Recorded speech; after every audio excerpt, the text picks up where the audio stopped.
with a speech entitled Journalists in Danger of All of Us. Journalists in Danger of All of Us.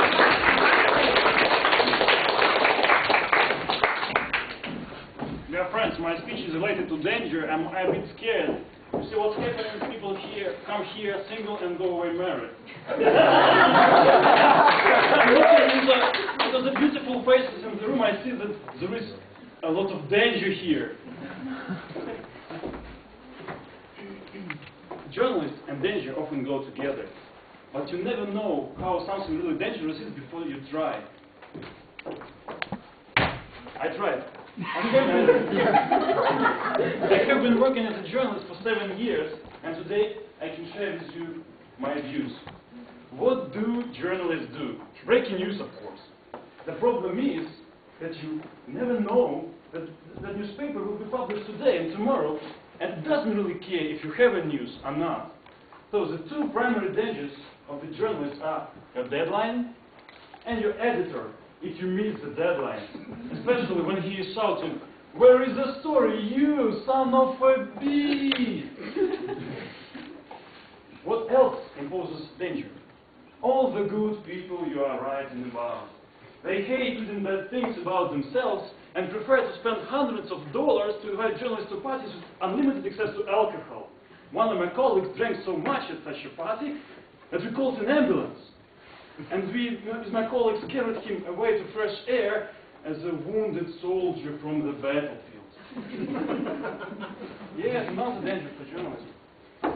Am I being sarcastic? Absolutely. Do I know that journalists are being killed in Ukraine because of their profession? Of course. Please, look at the screen. Here are the numbers. Altogether, 63 journalists have been murdered on the job because of their profession since Ukraine gained independence. Thank God the numbers are decreasing, but we see that the war still goes on and no one can guarantee against another surge in murder. Despite the risk, I guess some of you have dreamt about this profession sometimes. So why not have a closer look what journalists usually deal with and how do they choose their topic? Let's start with the son of the famous politician Victor II. He works in the parliament, and you can easily check on the website of Verkhovna Rada that last year on the 5th of July he was busy as a bee pressing buttons and voting for Ukrainian laws. He was so busy that day that he was photographed on the 5th of July on the 2011, 500 kilometers away from Kiev, driving off-road trucks in the mud, taking part in the race. And actually, he won the race. But how can it be that a person can be simultaneously in such distant places? It could be a good topic for research in what other countries' lawmakers are breaking the law by not voting for the law themselves and passing their voting cards to somebody else.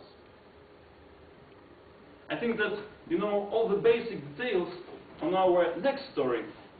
Roma Lanzik, a son of a wealthy man in Lugansk, offered a beautiful girl, Masha, to go for coffee, but Masha didn't say yes at once.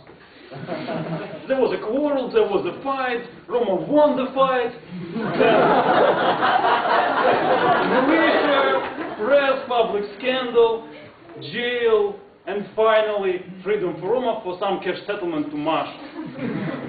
But still, something's missing here. I mean, what a strange manner to win girls' heart.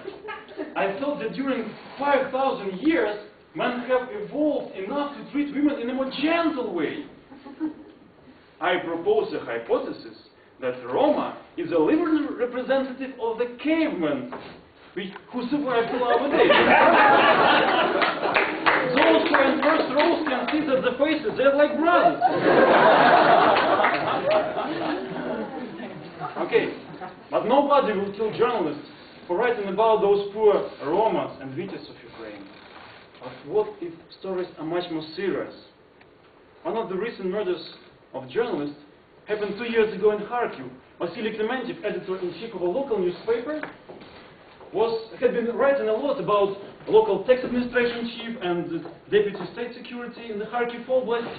And 2 years ago, in 2010, one day in the summer, during his investigation, Vasily Klementiev came to the large, beautiful lake to make pictures of large, beautiful house belonging to the text head of Kharkiv Oblast. And not by coincidence, he disappeared. He clearly overstepped the line, the unwritten line of Ukrainian journalism, and was punished accordingly.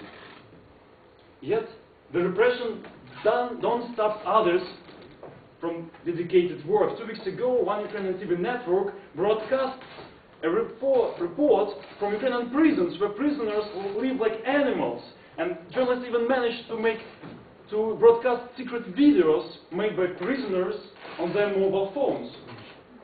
This is the kind of truth we need to know, but from now, the journalist's life is in danger.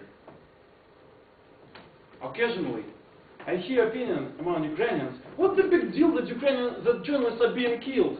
Hundreds of people die in traffic accidents every day.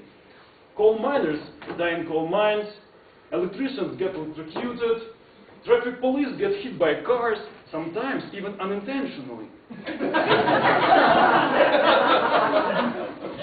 But people, come on! Everyone's life is precious, even that of a journalist. But the problem is, if the journalist is in danger, it means that we all are in danger. It's a simple signal. Many journalists turn to self-censorship, to stay alive, to raise their children, and only few of them